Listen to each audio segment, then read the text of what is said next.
criminal conspiracy, catch and kill, and attempts to influence the 2016 election. The fiery opening arguments from prosecutors in Trump's historical hush money case. While the former president is facing 34 felony counts in a New York courtroom, Trump continues to attack courts across the country and pinning the charges on attempts to stop his presidential run. This is really a concerted witch hunt. Very simple. Everything you heard in there, this is a witch hunt by numerous judges, Democrat judges.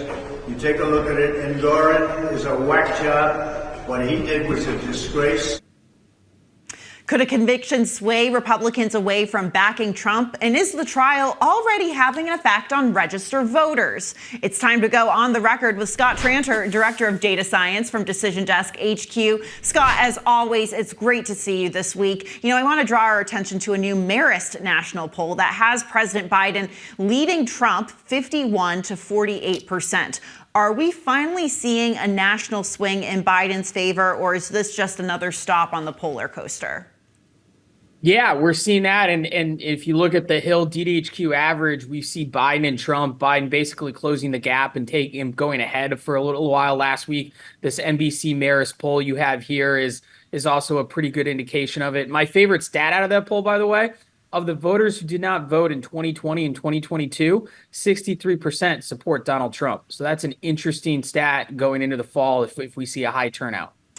Sticking with the news of the week, we know that Trump's criminal trial in New York, one of them, is underway. Is there any recent polling showing that this court case, or any of his court cases really, are dividing his base?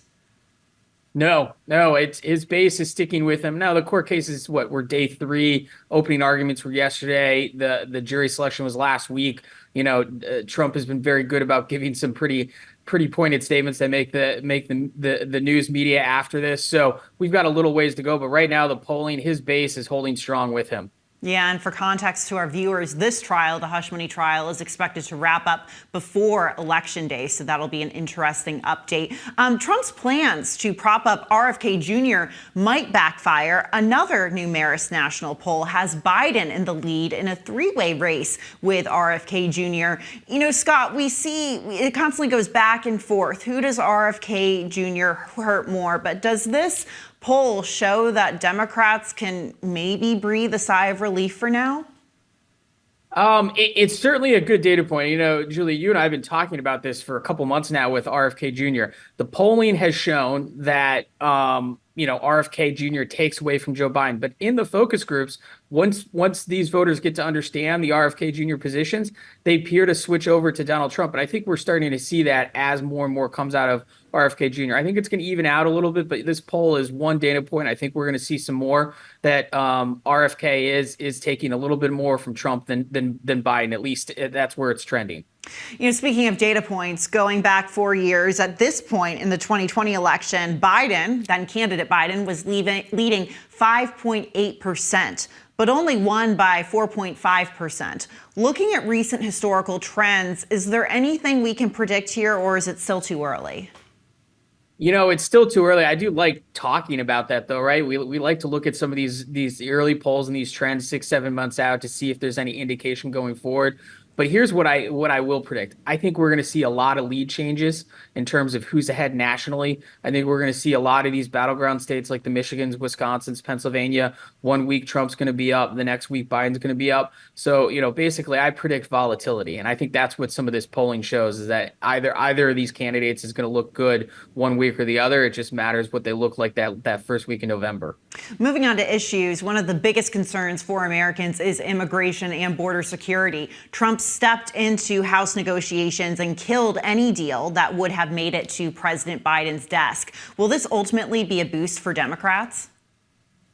Look, he would like it to be. They want the issue, and the Democrats are certainly trying to remind those independent and potentially swayable Republican voters that they had a deal on the table, and the Republicans decided not to take it. But I think ultimately, at the end of the day, voters have short memories, and they're pretty polarized on this. They're going to take Trump's campaign word for it and say, hey, look, we're going to wait for Trump to get a better deal, and we didn't miss out on anything last time.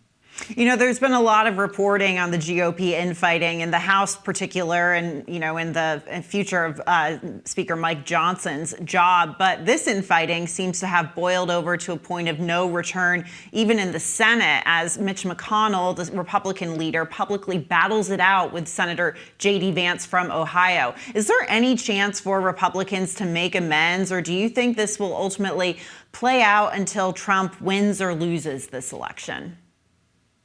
I think it's going to play out till he wins and loses. And let's look at two things. This is not the first senator, fellow Republican senator that Mitch McConnell's gotten a fight with. There was Rick Scott still going on, but there was a leadership challenge in the last couple of years. Senator McConnell says he's stepping down from leadership after this year. This is his time to really kind of say what he feels on his way out. I don't see these tensions simmering at all. And I even think, if Donald Trump loses, I think you could still see a split in the Republican conference there between some of the older, more establishment and some of the newer like J.D. Vance and Josh Hawley who want to see the conference go a different direction. That'll be interesting to see it play out in the Senate because we talk about the House so much in terms of that infighting. Back to presidential, RFK Jr. recently qualified for the Michigan ballot. What other states is the third-party candidate looking to qualify in next? Well, so we just put up a new tracker for the Hill. If you go to thehill.com, you'll be able to see it there. And we're tracking where RFK is collecting the signatures. Now, there's a few states out there that he can collect them in, but not necessarily report. There's a few states out there where he can't necessarily, we don't know exactly what the requirements are, but it appears he's got the signatures in places like Arizona, Georgia. I expect him to make the threshold in places like Virginia and Pennsylvania. And I wouldn't be surprised to see him on the ballot in 20 to 25 states by the time we get to this November, notably not 50, but certainly in some states that, per our earlier segment, he's going to have an impact in. Yeah, definitely some states to watch. Scott Tranter, as always, thank you for helping us break it down. Thanks for having me.